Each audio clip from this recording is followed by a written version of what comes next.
Welcome back to iGen Politics. This is a podcast that makes politics engaging and relevant for all generations. This is Victor Shi. I'm currently a sophomore at UCLA, was elected as the youngest delegate for Joe Biden, and also co-host this podcast. And I'm Jill Wine-Banks. Like our guest today, I'm an MSNBC analyst and also the author of The Watergate Girl, based on my experience during the Watergate scandal.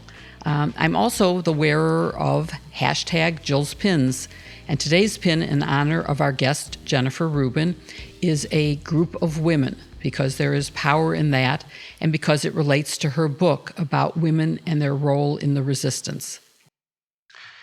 Often in politics, what people remember is who won, and while the quality of the candidates who wins matters, an equally as important factor is the people who help elect that candidate. We can't cover all the demographics of voters, especially in one episode, but today we want to explore the role of women in the 2020 elections and in elections going forward. And we have the perfect guest today for that. She will be talking with us about all sorts of subjects. Jennifer Rubin is the author of a new book, Resistance: How Women Saved Democracy from Donald Trump. And I think that's going to be an important conversation. In addition to her book, Jennifer is a longtime opinion writer for the Washinton Post, covering politics and policy, foreign and domestic, and providing insight into the conservative movement, which she was at least officially a part of before, the Republican Party and Democratic parties as well. She also talks about threats to Western democracies. Jennifer is, as I said, also with MSNBC, and prior to her career in journalism, she practiced labor law for several decades, an experience that informs and enriches her work today. Most recently, she wrote the book, Resistance: How Women Saved Democracy from Donald Trump. We are so glad to have you with us today, Jennifer. Thank you for being here. My pleasure. So those who follow politics closely probably know your views from your columns in the Washinton Post or your commentary on MSNBC, giving insight into the news of the day. But I'd like to begin by getting to know you a little bit better. You grew up in California, went to the University of California, Berkeley, for both your undergrad and your law degrees. You graduated first in your law class in 1986. I'm wondering, did being first in your law class open doors to you that weren't open to Sandra Day O'Connor, Ruth Bader Ginsburg, or even Jill, or was there still gender discrimination back then as well? You know, I was very fortunate to come through law school at a time where our class was not quite half women. Now many law school classes are more than half women, but it was fairly common. And so as a law clerk in summer jobs and then as a baby lawyer, there were plenty of women lawyers at really all levels. So I walk in the footsteps of others to whom I am indebted. But I think, it was a different experience had I come through even 10 years earlier. Wow. Yes, I certainly know the impact of discrimination, and I'm stunned that just, actually many decades after I graduated, that it was up to 50%. My class was 5%. So it's quite a growth. But another surprising thing about you is, for everybody who watches you on TV or reads your commentary, is that you were at least once officially identified as a conservative. And you have now dropped that from the description of yourself. But can you describe for our audience what type of conservative you were or that you are now? Yeah. Unfortunately, conservative has sort of lost all meaning. People who call themselves conservative today believe in violence, believe in the court taking radical turns away from 50 years of precedent and the like. So I've dropped that simply because the current meaning now has been so distorted and obscured. I don't think it's very helpful in identifying people. The way I explain it to people is that I was a conservative on issues, but more so on temperament. And by temperament, I mean I favor incremental changes. I favor trying to use the so-called laboratories of democracy, our states, to experiment and to try different arrangements.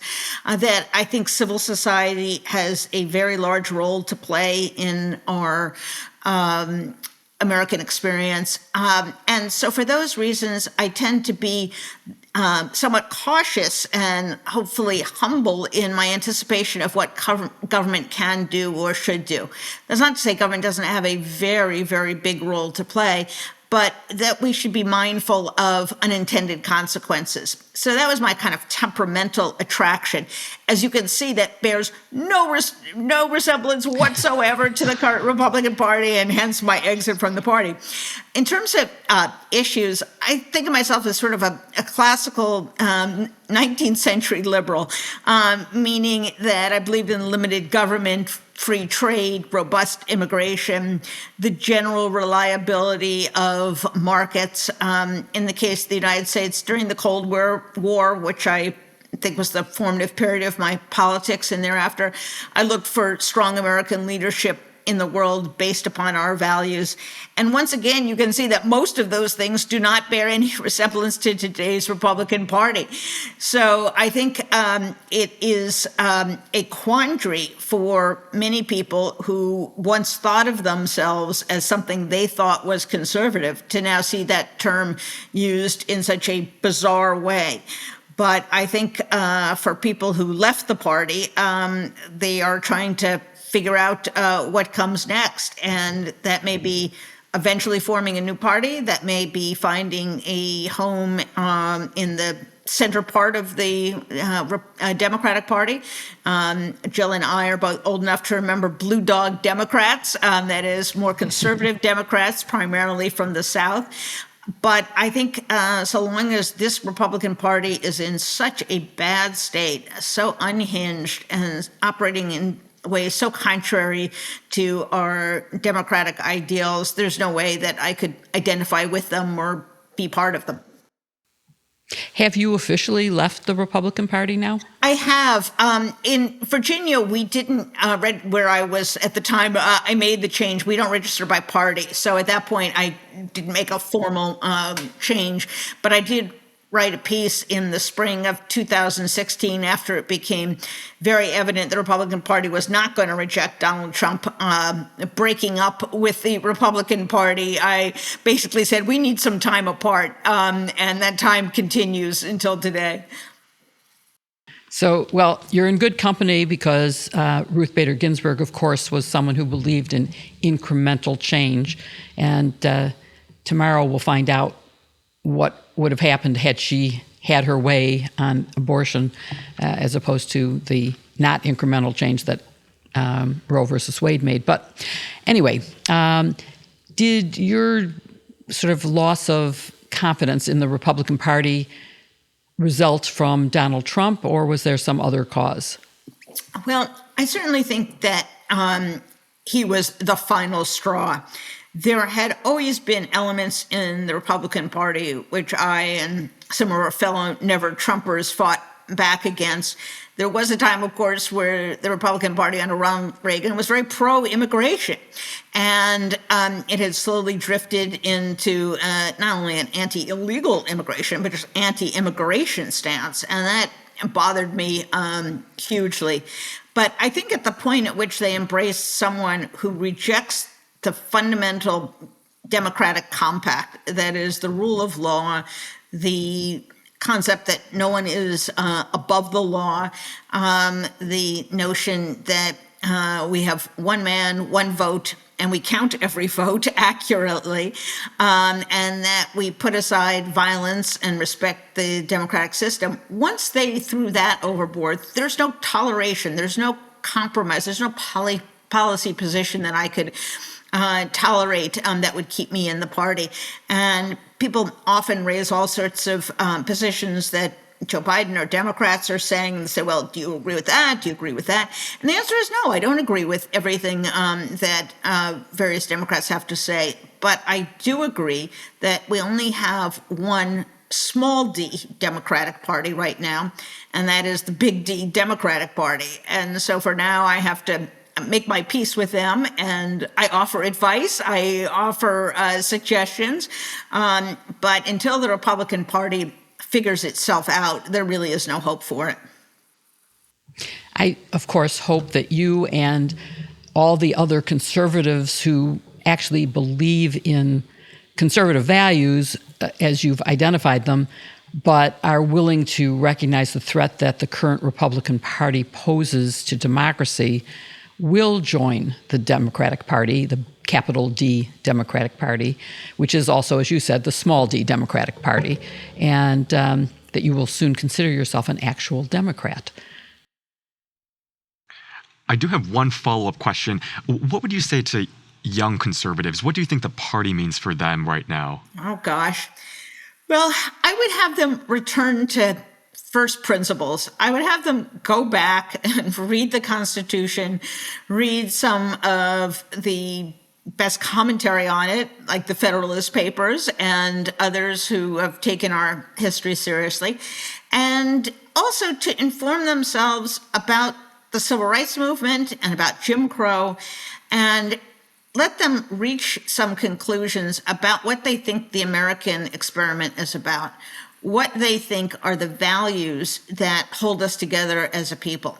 And if in looking at that, they see that we really should be the party in which all men are created equal, and women, in which limited government and a balance and check among the branches of government pertain, then they have to seriously consider whether the Republican Party is the place for them. And they may decide to remain independents. They may decide to join the Republican Party and fight for their positions. But I think if they are looking for the same principles that initially attracted me to the Republican Party, they're going to be bitterly disappointed because those do not appear in the roster of ideas that this Republican Party ascribes to. And, we are accustomed to thinking what the current conditions are will remain for forever, and they don't. Parties come, parties go. The current two parties that are the main parties have lasted for quite a while, but there's nothing that's set in stone. Certainly the Constitution doesn't mention political parties. Nothing set in stone that it's these two parties or nothing. And I think if we learn something, I learned something during the Trump years, it's that we're all responsible for our democracy. Democracy is what we make of it. And if the current parties are not to their liking, or one party is not to their liking, there's nothing to say that it must go on for forever, and that is their only alternative. Definitely. So let's transition to your newly released book, Resistance: How Women Saved Democracy from Donald Trump. I think it's an inspiring book for both men and women. I guess just to start on the most basic level, I'm curious about how you approach the writing process for the book and how it's different from or the same as writing opinion columns. Wow, that's a great question. I had been asked many times to write a book, and I didn't feel like I had something to say that was worthy of a book. And that changed during the Trump years. And I felt that the story of the resistance and women's role in the resistance was so remarkable and really underreported that I wanted to tell that story.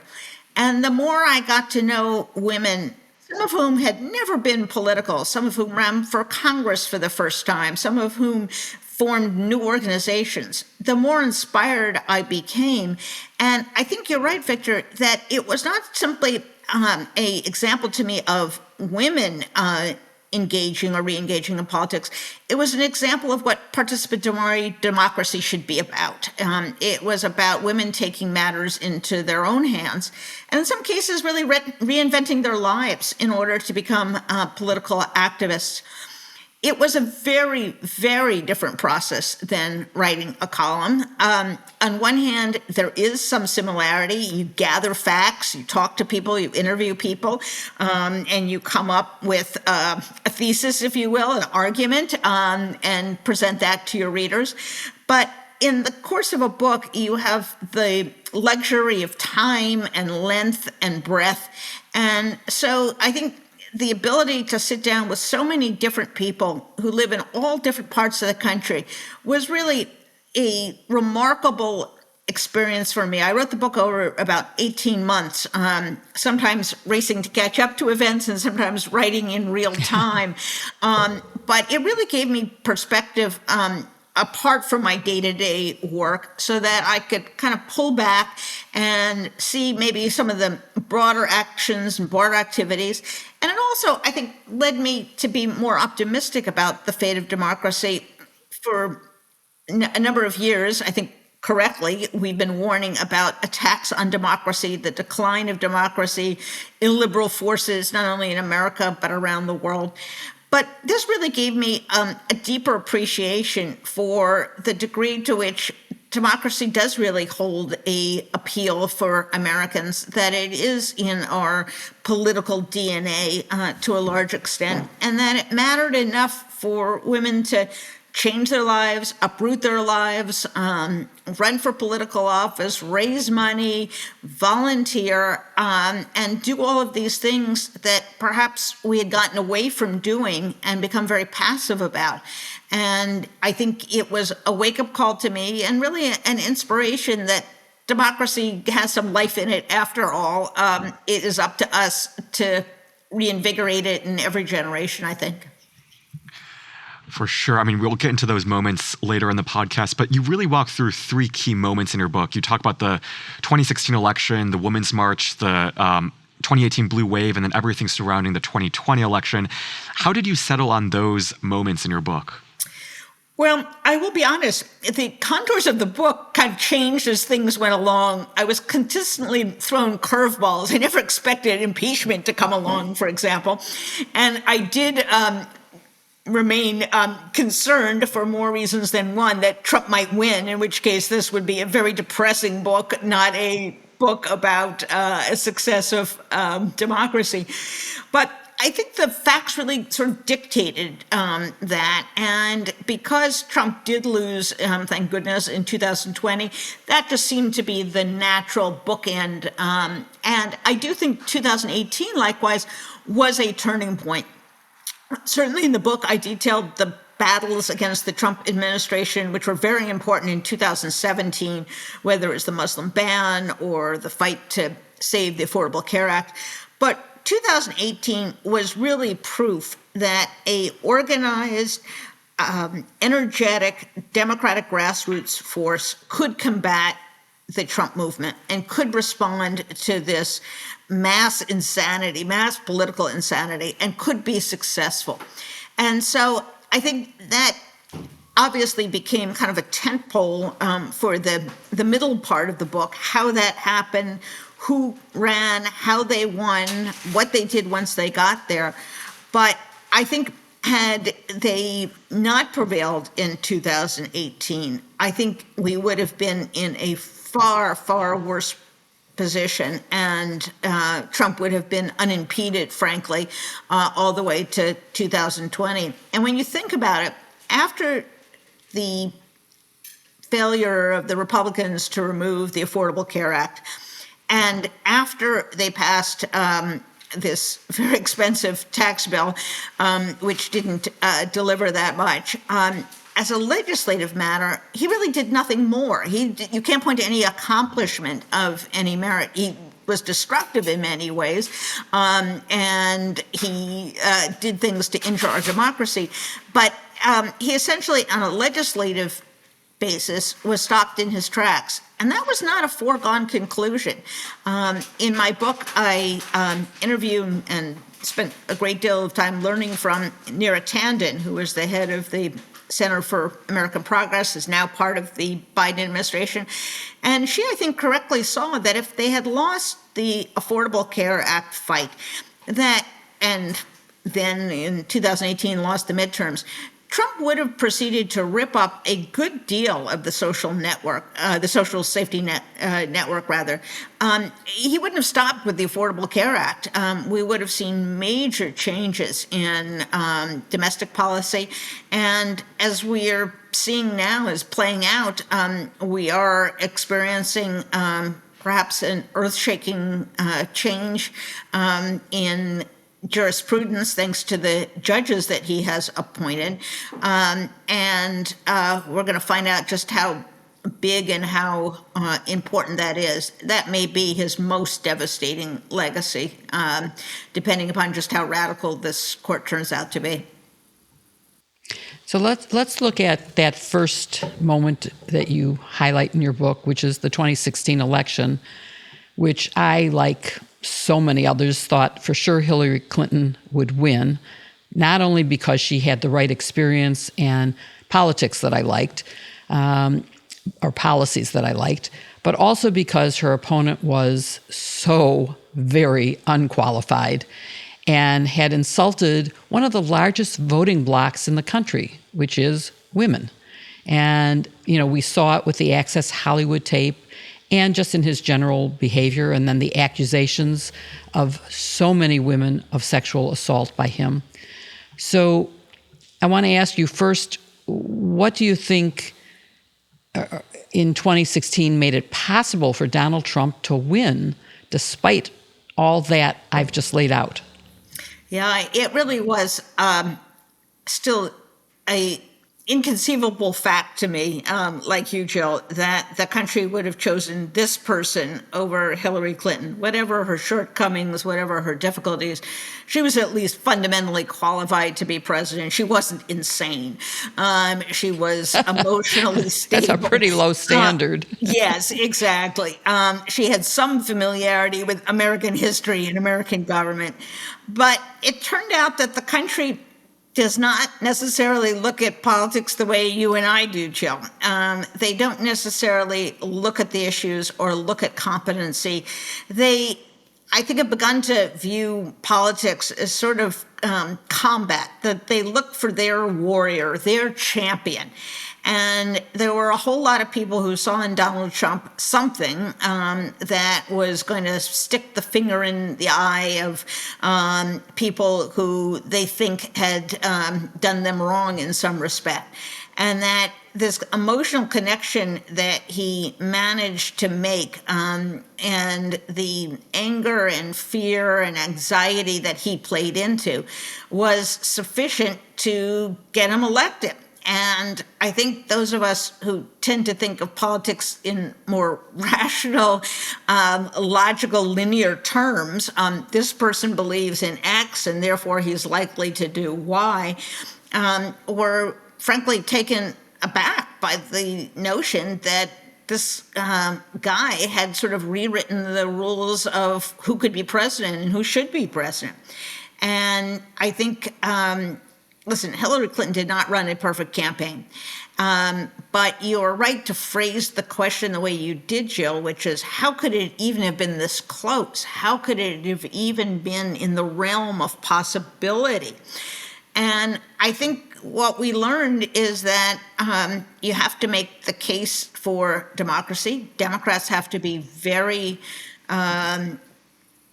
engaged in how they characterize, I think truthfully characterize what they're up against. And then if they don't, and they simply sit back relying on the good sense of the American people, which has gotten us this far, sometimes they're going to be disappointed, and the country's going to be disappointed. So it was a shock to me as well. But I take some solace in thinking that a lot of people who voted for him didn't think he was going to win either. And he didn't think he was going to win. And so all those people who were casting a protest vote turned out to be people who elected him president. That didn't work a second time, but it did the first time around. And the first time around, do you think that he unleashed the anger or that he caused the anger, that his lies and his rhetoric caused it? Or did it just free people to do things that would have previously been unthinkable? I think there has always been a stratum of nativism, of xenophobia in American society. You can go back to the 1920s, the Know-Nothings, previous anti-immigration movements, Father Coughlin and others during the Depression who kind of played on people's angers and fears and prejudices. But Trump had this unique ability to inflame and to cultivate this anger and to make it seem like it was not only socially acceptable, but that his people were virtuous, that they were the, quote, real Americans, and the rest of us were alien or not as American as they were. And I think he took a electorate at a specific period of time and gave it fuel and impetus to really lash out at a country that was undergoing change, in which people felt left behind, or people felt alienated. And he really perfected a style of politics that had never prevailed in America. We didn't have a Father Coughlin as president. We didn't have the George Wallace as president, but now we did. So I think there was something there, obviously, but that he and then his followers were able to sustain that and to make that grow. And I think what is so deeply disturbing, Jill, at least for me, is that it has gotten even stronger since he's left office. Certainly, I thought, well, it would have deflated a bit. Their great leader would lose, and they would kind of go back to their normal existence. But we've seen the opposite, that they've become, in some sense, crazier and more unhinged and more attracted to violence and to these absurd lies. And some real damage has been done to the American national psyche, and it's going to be very hard to undo it in a short period of time. I think we're talking about a long-term deprogramming, a long-term detoxification that's going to have to go on in America. So let's go back to focus a little bit more on the women, because it struck me as inconceivable that after the Access Hollywood tapes, women would continue to support him. And I'm confirmed to some extent in that by the day after inauguration, when millions of women across the U.S. and, in fact, across the world took to the streets to protest Trump in the Women's March, which I thought was a pretty significant moment for women and for the Democratic Party's strategy. But it seems to have faded out a little bit. Yeah. Should there be something more? Will it have any lasting impact? What's going on? What's your prediction? I think the good news is they created certain organizations and networks that have endured. You look at Indivisible, which is a nationwide movement, hundreds of thousands of people, largely populated by women. About 3/4 of the people who participate are women. That has endured. I think many of these networks of 1,000, 2,000, 3,000 women that I speak about that were really created by ordinary voters, reaching out to neighbors, reaching out to friends, those are still there. What I worry about, however, is an exhaustion factor. We have spent 4 years and now 5 years fighting against lunatics, which can be very enervating and very stressful. Social media makes us all crazy and despondent. And then comes along the pandemic, which we know disproportionately impacted women who had the primary responsibilities for the household and for child rearing in many cases, and put an additional strain on them. So you would understand if people said, I've already given it the office. I want some peace and quiet. I just want to curl up and, recover from all of this. The problem is that history doesn't take a holiday. We're not allowed the luxury of simply ceding the field because it'll be occupied by these other people. So I do worry, Jill, that this sense of urgency that was there because you had Trump right in front of your nose may dwindle, and people may either become disaffected or the memory fades and people convince themselves that the current crop of Republicans weren't as bad as Trump or are more trustworthy than Trump, whatever it may be. So I think the onus is going to be on Democrats and other champions of small d democracy to remind people what's at stake and to, first of all, explain just how obstructionist the Republicans have been, just how determined they are to seemingly spread suffering and economic turmoil, that they would take the votes they have and refuse, for example, to vote for the debt extension, the debt ceiling extension. It's going to be up to Democrats to explain how really ominous it would be to be governed by these people again, and to really explain the stakes when you look to things like women's reproductive freedom, when you look to the continuing sort of partisan hackery of the courts. The Supreme Court may be in very bad shape, but Biden has done a very good job right now, because he's had at least 50 votes plus one, in terms of appointing very diverse, very qualified federal judges. I think he's exceeded my expectations in that regard. We've gotten people from all walks of life, women, non-whites, people of various religions, people of various legal backgrounds. We never, I think, have had so many public defenders and academics, in addition to prosecutors who are the normal, form the normal track for judgeships. So I think it's going to be up to the rest of us to explain really what's at stake, and that it's as vital now as it was in 2018 and it was in 2020. For people to remain engaged. But it is a constant worry for me. So in 2018, Democrats won the House with not only more women turning out, but also more young, diverse women running for and winning elections. I guess, how much do you attribute Democrats' win in 2018 to Donald Trump, or was it bound to happen because that's what usually happens during midterm elections? I think it was a combination. I think the resistance at that point had energized people, had galvanized people, and we saw it almost immediately. We saw it even in 2017 with the Virginia state elections. Now we've come full circle, and it's a different story. And we saw it in the remarkable upset that Doug Jones pulled off in Alabama, of all places, a Democrat winning a Senate seat.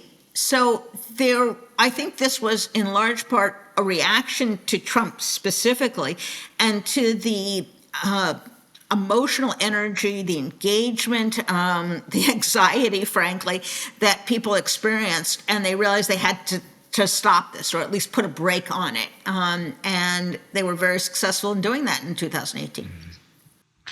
So in terms of the number of women who turn out to vote, how did that compare to past midterm elections? Well, 2018 was an extraordinary turnout year. It was an extraordinary turnout for all voters, but also extraordinary for young voters, extraordinary for Hispanics. And you want to kind of capture that in a bottle and figure out how to repeat that. As we know, in midterm elections, the electorate tends to be whiter and older, and that is generally bad for Democrats who draw from what they call more occasional voters.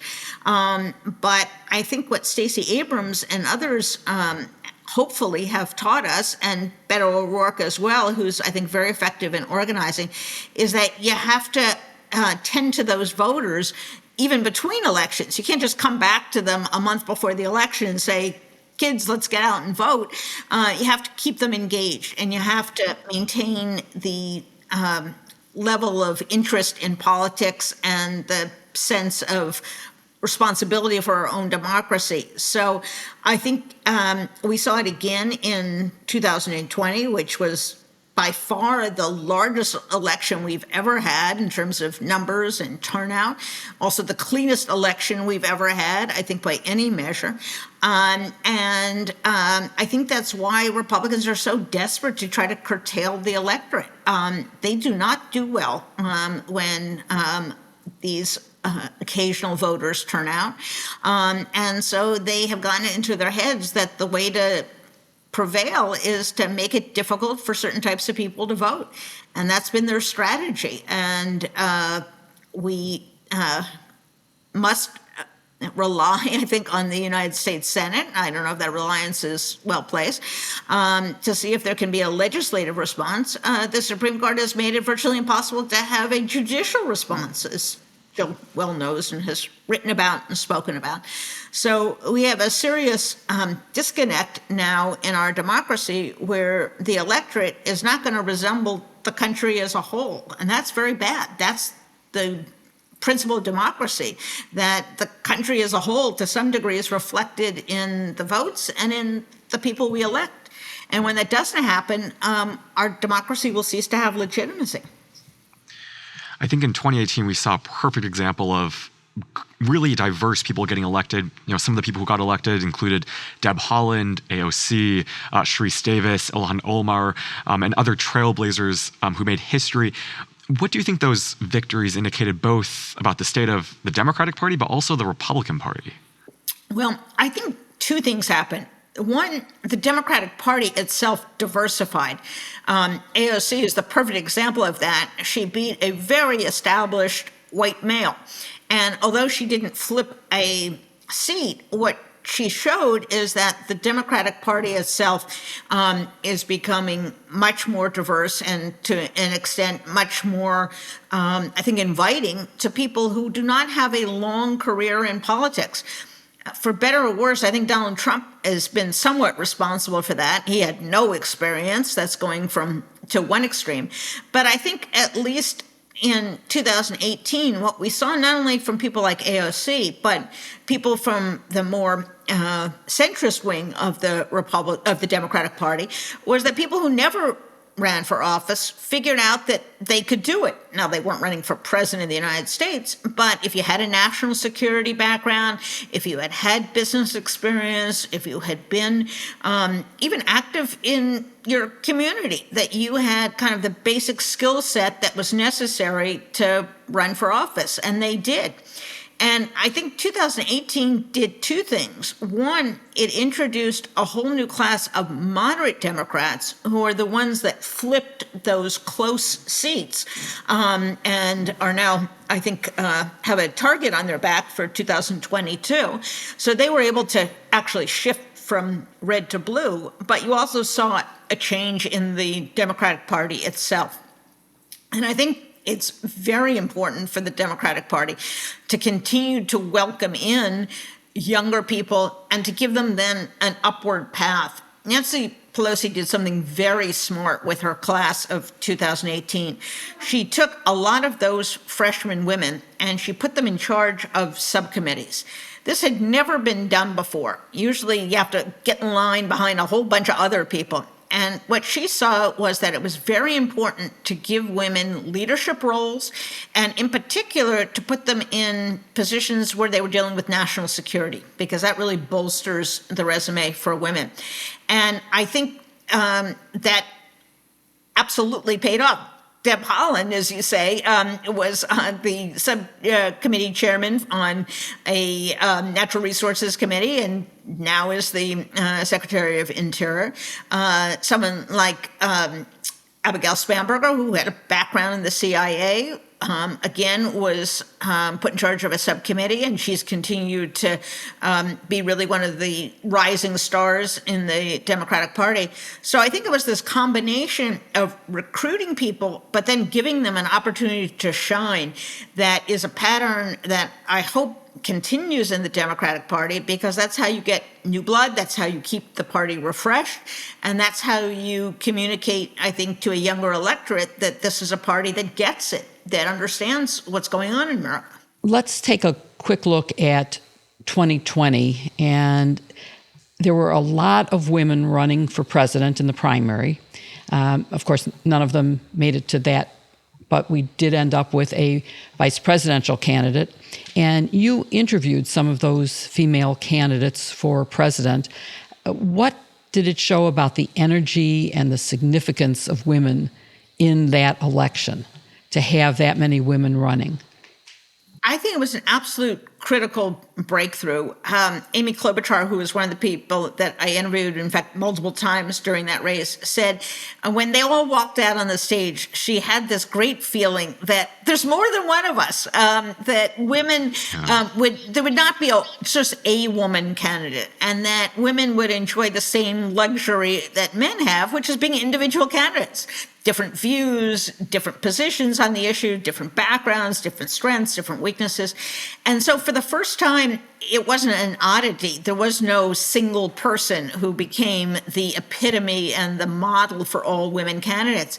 And that, I think, was an absolutely crucial breakthrough. And I would be surprised going forward, at least on the Democratic side, if we ever have a presidential field, at least when we don't have an incumbent president, that doesn't have more than one woman. And I think that kind of shift in perspective and expectation was very important. I do think, however, that the women who ran in 2020 had a burden that did not fall on men. And that was this expectation, this desire that they had to nominate someone who was safe. And safe often got translated into meaning a white male, because those were the people who've been elected, with the exception of Barack Obama. And I think that, plus a conviction, I think wrongly, that Hillary Clinton lost because she was a woman, made it very difficult for these women to succeed as a presidential candidate. Now, I think that assumption about Hillary was wrong. I think there were lots of reasons, including James Comey, why she lost in 2016. But be that as it may, that was, I think, a burden that these women had to constantly overcome and constantly combat. And I could have written till I was blue in the face that safe doesn't mean necessarily white and male, that there are all kinds of coalitions that make up an electoral majority in America. And the irony, of course, is that after Joe Biden got the nomination, he put Kamala Harris on there because she was going to energize the electorate and help create a large majority for him, which she did. So hopefully in the future, we will not have a situation in which the singular model of leadership, that is white males, becomes the standard by which everyone is judged. And I also hope that because we now have a model of a vice president who performs at that level, that people's expectations for what leaders look like and hear and speak like and behave becomes a little bit more inclusive. And actually, we've now had a woman president for, 15 minutes or 20 minutes when Biden underwent his colonoscopy. So we've already broken that barrier. But I am more confident now, certainly, that we will overcome that barrier than I was after 2016, where I really was greatly concerned that America was going to be kind of stuck in this pattern that, frankly, every other Western country had managed to overcome. When you look around the world, there have been plenty of women prime ministers, women presidents in the Western world. It's so true, and I love what you said, because I really can relate to the burdens that women have to overcome that men don't. And also the fact that you could see on the stage so many women, and all the research shows that it takes a minimum of 3 on a corporate board for women to have the same impact that a single man does. And I think that's true in politics as well. But even though none of them became the candidate, they did continue to have quite a bit of behind-the-scenes influence. Maybe let's just look at that a little bit. Yeah. You know, people say, well, Biden didn't run on any of this stuff. In fact, he did run on all of this stuff. And a good deal of his platform was created by women for women. And the heavy emphasis, for example, on freeing up women to return to the workforce by subsidized childcare, improved senior care, a child tax credit, these were aimed at an electorate that was, for Biden, primarily women, and women had worked on many of these policies. Many of these were taken whole cloth from Elizabeth Warren, from CAP, where Neera Tanden ran, and which she ran. And I think it was a response to the plethora of women candidates and a lot of the ideas that they put forth. Now, it may have been that COVID kind of increased their saliency because we saw the effect it had on the workplace. But I think both in the convention and then in the policy choices that Biden have made, you really see the fingerprints of women all over it. And you see how influential they've been. And you look at the administration, how many women are now in cabinet positions. And this is an absolutely key point. When you had women candidates, you had women staffers. And when you have women staffers, those people are then in line to get jobs in the administration. And when they're in line to get jobs in the administration, they're going to move up. And that is the process of creating a path the way men have always had a path to get into government and to get into high elected office. So that has been something that's been very encouraging. Thank you for that. I agree with that. And there are two questions that I want Victor to ask because we try to always include our intergenerational perspective here. And so, Victor, why don't you take over here? Yeah, so this is a two-part question. So first is, what advice do you have for women in my generation, how they can sustain the resistance to the growing threats to democracy? And then second, maybe just a little bit more personal and career advice. We mentioned this at the beginning about why you transitioned from practicing law to journalism and what that taught you about career changes and flexibility. Yeah, let me take the second one first because I think it's even more interesting. Jill has kind of done the same thing. We start off as lawyers. You develop a whole certain skill set, aside from the knowledge of the law and the ability to read an opinion, the ability to understand the judicial process. It is great intellectual training. It teaches you to listen very carefully, to ask really good questions, to formulate an argument, to think about what the other side is going to come back with so you can anticipate arguments. So although I know law school is difficult and now much, much, much more expensive than when I went there, it is good training for many other careers that you may find, whether it's in business or politics or journalism. And I think your generation, Victor, is much more open to the notion, it was less so in my generation, that you're going to have lots of careers. You're going to have lots of different things that you do. And I have never thought that it was a mistake or that I wasted time. Everything goes into the information bank. Everything goes into your collective store of experiences that you'll be able to recycle and pull out later in life. And I think I wouldn't be as successful as I am in journalism had I not been a lawyer. I absolutely attribute a great deal of mine. I'm curious if Jill does too. I suspect she does. And as far as politics and young women, I would say they have so much at stake. You only need to look at the Supreme Court argument that's going to take place on the Mississippi abortion law on Wednesday of this week to see how much government affects your life choices. We have such monumental issues that face us, whether it's the survival of the planet and climate change, whether it's the preservation of a diverse democracy, a multiracial, a multi-ethnic democracy, that they have much to contribute and much to lose if our democracy goes by the wayside. And I would implore them not to throw up their hands in disgust and also not to substitute activism or active social media watching with real action. And I think the lesson that I saw in 2016 was that people, after 2016, people got up off the couch, they went out, they talked to people, they met with people, they did things. And it's easy to rage from behind your computer or in front of your television screen, and it takes active participation. And the one thing that does give me hope, Victor, is that people of your generation are the most educated and the most aware, the most globally connected of any generation in history. And sorry about handing you such a mess, but I have confidence that your generation will perhaps be better stewards of our democracy and our globe than we have been. Thank you so much, Jennifer Rubin. I completely agree with what you just said. And definitely being a lawyer has allowed me to be a corporate executive as well as to be a nonprofit executive as well as a journalist.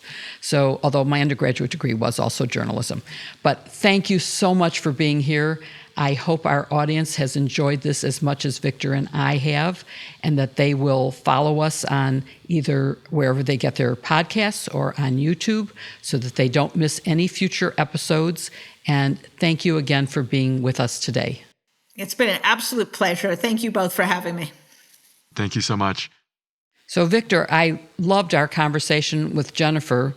I particularly liked her discussion about incremental change because that feels comfortable to me as well. And also, I liked her suggestion that we need to think about what's coming next for Republicans who used to be Republicans when Republican Party meant what she thought it meant, and whether they will become Democrats, will redefine and retake the Republican Party from Donald Trump, or whether they'll become independents or form a third party. What did you think? I thought it was amazing. The part where she explained how she left the Republican Party and just her ideology was fascinating to me. It reminded me of, especially when she talked about what the Republican Party is going to mean for young people.